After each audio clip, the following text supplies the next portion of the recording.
Kakati-Shah, your host for the Uma Show. Welcome to your one-stop journey for feeling empowered. We're a platform for change. We build confidence. We are your voice. We want you to be bold, be you, be Uma. Today, we're exploring women in healthcare. And I'm so excited to be joined by our goddess of good-getting, Sarika Seth, who is joining us from California. And she's a clinical psychologist at Thrive Psychology. Welcome, Sarika.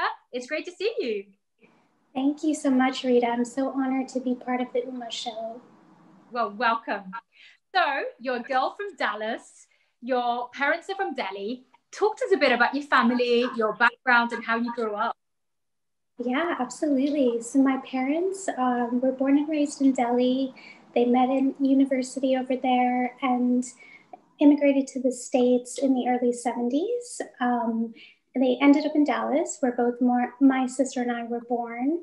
We ended up moving around the country a bit due to my dad's job. We found ourselves in Los Angeles, as well as upstate New York. And so we had that kind of unique experience of living in different parts of the country, which I think exposed us to just a lot of different cultures within this country. My parents also have different cultural backgrounds within India. So my dad's family is Punjabi, my mom's side is from Uttar Pradesh. So even growing up with different cultures within the household was also interesting to get to know different family traditions, different family histories. I think this really taught us adaptability and just a curiosity in terms of people in general and different ways of being. Yeah. Well, thank you for sharing, because obviously you've had that different sort of cultural exposure to those different backgrounds, and you've traveled around a few places from Dallas to Los Angeles to all different places. Is that partially what led to your interest in human behavior and clinical psychology? I think it definitely had an influence, for sure. I mean, we were also fortunate enough to travel internationally as well. My dad has a big passion for traveling, and I definitely have inherited that as well. And so just being exposed to different countries, different types of lifestyles and people, ways of being and living, that also fostered my curiosity in human behavior and just why people do the things that they do, make the choices that they make, and just deeper questions about, what are we all here for? What is life about for humans?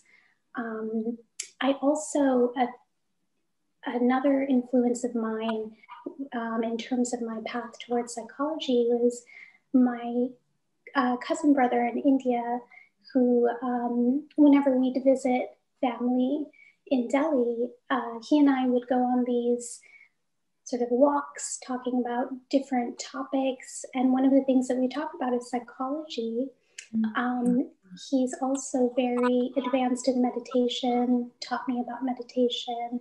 I think that also deepened my interest in the mind and the power of the mind, how our minds work. Oh, wonderful. I love that. And also how you have that bond in your family as well. That's such a lovely, lovely story that you just shared for us there. Thank you. So you started off initially working in the space of children and adolescents, but for the past 10 years, you've actually been working with women a lot. Talk to us about that and the areas that you help women with. Absolutely. So I think I was fortunate to be able to have exposure working with different age ranges and phases of life, as well as different cultural backgrounds. And I think that's really given me a broader perspective in terms of what people may be going through based on a certain life phase that they're in. I went from working with young children to teenagers to college students, and then eventually mostly adult women ages early 20s on upwards through the lifespan. I really love working with women. I think that women I just find them to be just very resilient and have a certain strength that allows them to persevere in the face of so many different challenges.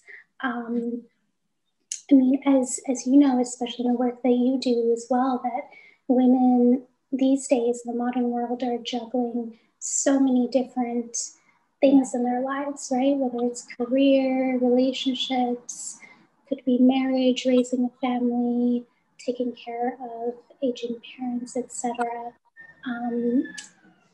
On top of that, you know, we have so many different pressures and influences that can kind of cloud our own inner voice, being told how to be in the world, how to appear.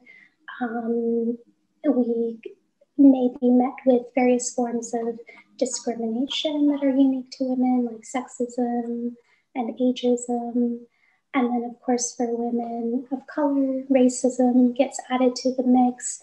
Sometimes classism gets added to the mix, and you have this whole set of complex variables that can be challenging, you know, on top of personal traumas and unique experiences, you know, for each woman.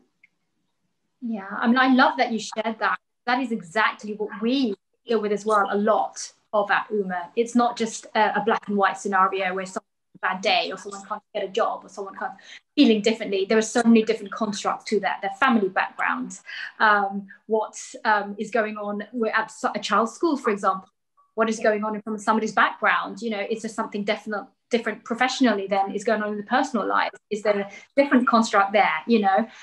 So really well said. And as you know, a big part of what we do is empower women and grow confidence. So tell us a little bit more about the work that you do that fosters the self-confidence while working through personal difficulties, ultimately reaching your client's true potential. Yeah, sure. So my hope is that in the work that I do with women, that I'm able to help provide a space that is safe and allows for women to really get in touch more so with their deeper inner knowing, you know, and their kind of their own voice that can get clouded by so many different influences, as we talked about.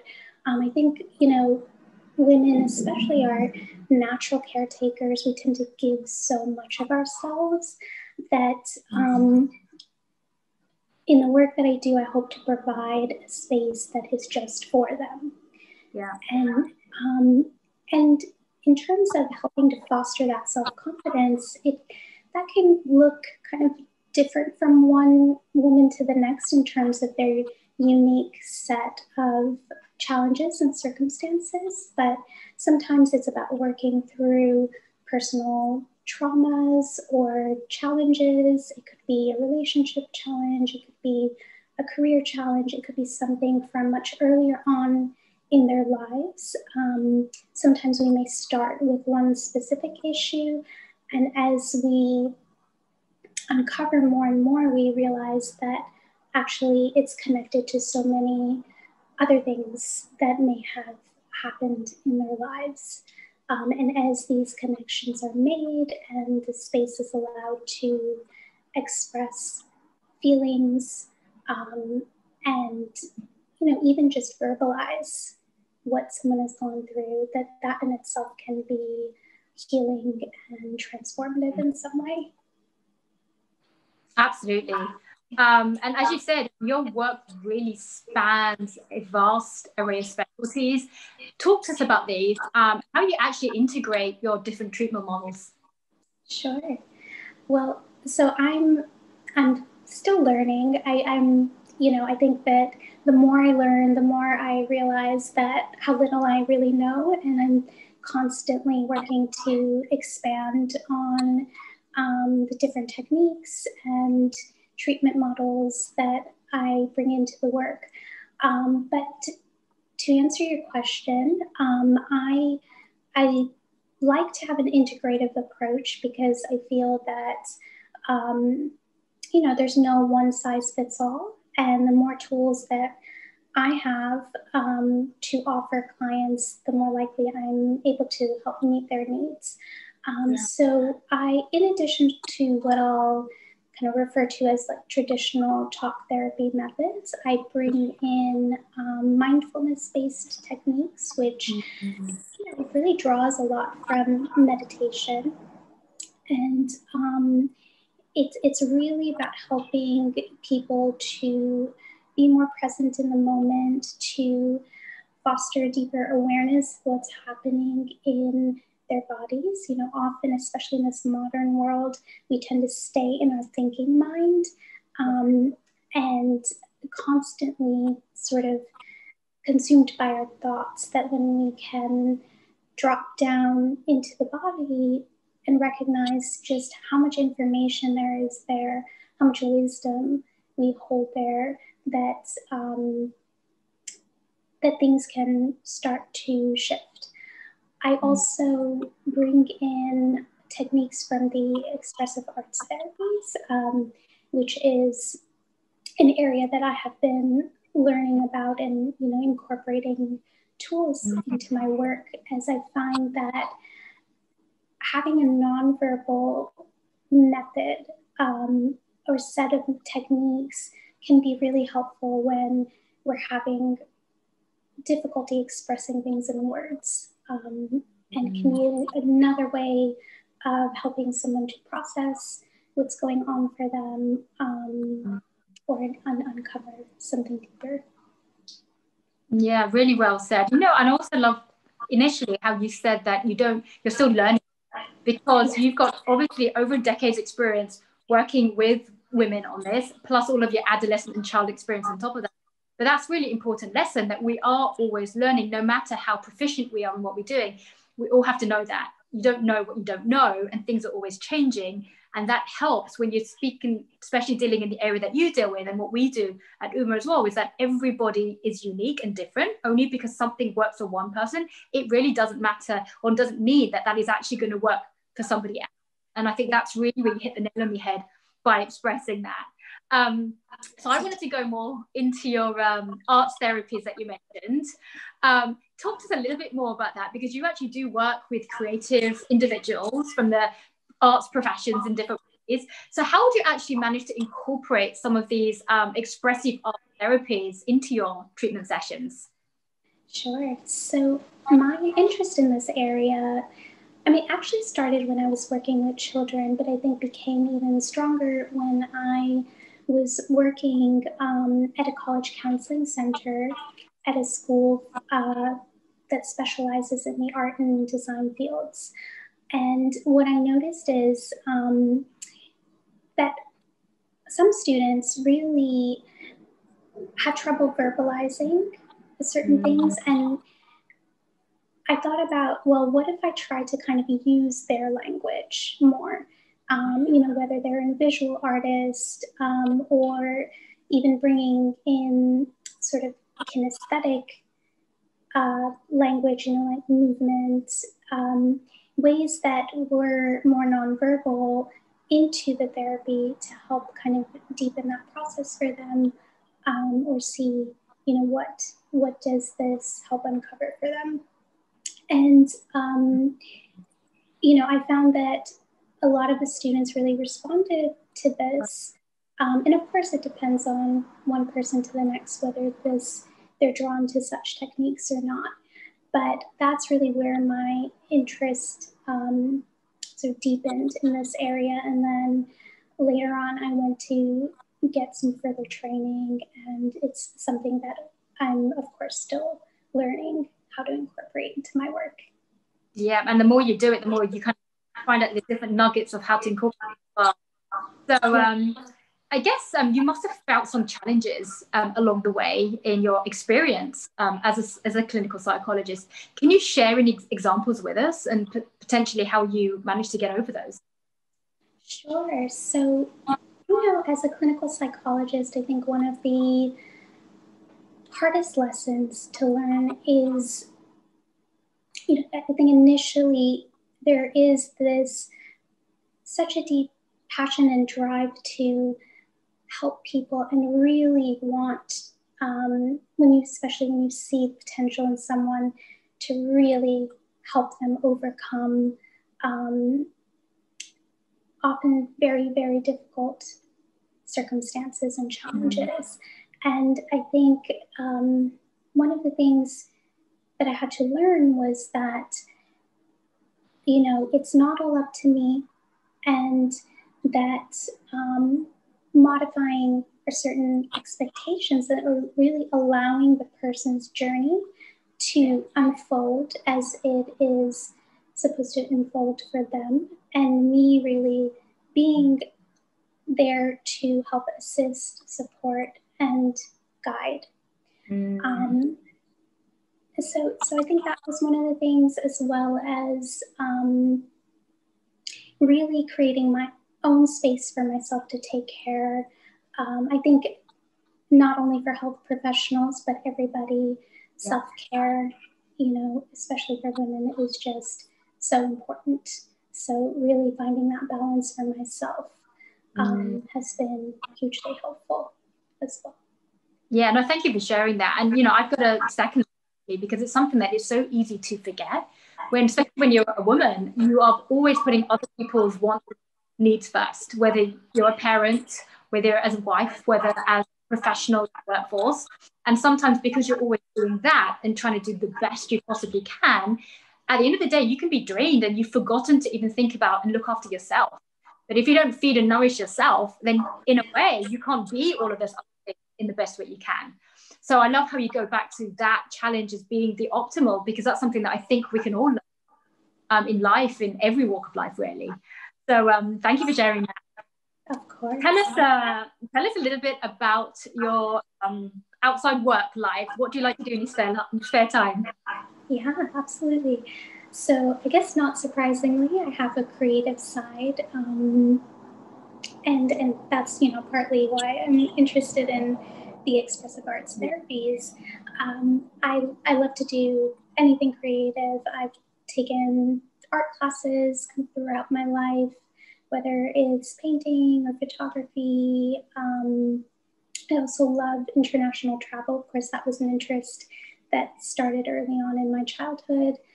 So whenever I get the chance to explore a new country or city, I love learning about different cultures, meeting people from all walks of life. And I'm also a beach lover, which is, I think, one of the reasons why I ended up back in Southern California after being in New York for so many years. The ocean is just something that I find very nurturing. It really feeds me. Oh, I second that. And, I missed the days where I was actually in California, and for a while now, just traveling international full stop. But yes, so thank you for sharing that with us. Before we let you go, Sarika, what words of wisdom can you give to any young girls or young women watching today who want to maybe follow in your footsteps? I would say, if you're wanting to explore clinical psychology, definitely just learn as much as you can. Expose yourself to materials, talk to people in the field, just whatever, learn about people in various contexts. I mean, this is a field where I think it's unique in a certain way, where you're really looking at the whole person. So it's almost like anything that you learn